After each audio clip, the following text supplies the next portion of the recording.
ఎంతో ఉత్కంఠ రేపు ఎన్నో మలుపులు తిరిగిన గ్రేటర్ విశాఖ పాలిటిక్స్ క్లైమాక్స్కు చేరాయి. కొన్ని గంటల్లో విశాఖ మేయర్ ఎన్నిక జరగనుంది. 11 గంటలకు ప్రత్యేక కౌన్సిల్ సమావేశం నిర్వహించేందుకు యంత్రాంగం ఏర్పాట్లు చేసింది. పీలా శ్రీనివాస్ పేరును మేయర్ అభ్యర్థిగా ఖరారు చేసింది కూటమి.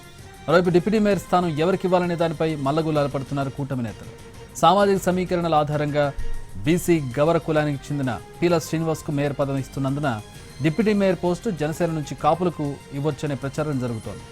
పెద్దిశెట్టి ఉషశ్రీ పేరు చుట్టూ ఊహాగానాలు నడిచాయి. అయితే డిప్యూటీ మేయర్గా యాదవ్ కులానికి చెందిన బీసీ మహిళకి ఇవ్వాలని భావిస్తోంది టీడీపీ. జనసేనతో జరుపుతున్న చర్చలో ఏకాభిప్రాయం సాధించగలిగితే డిప్యూటీ మేయర్ సైతం టీడీపీ కోటల్లో చేరుతుంది.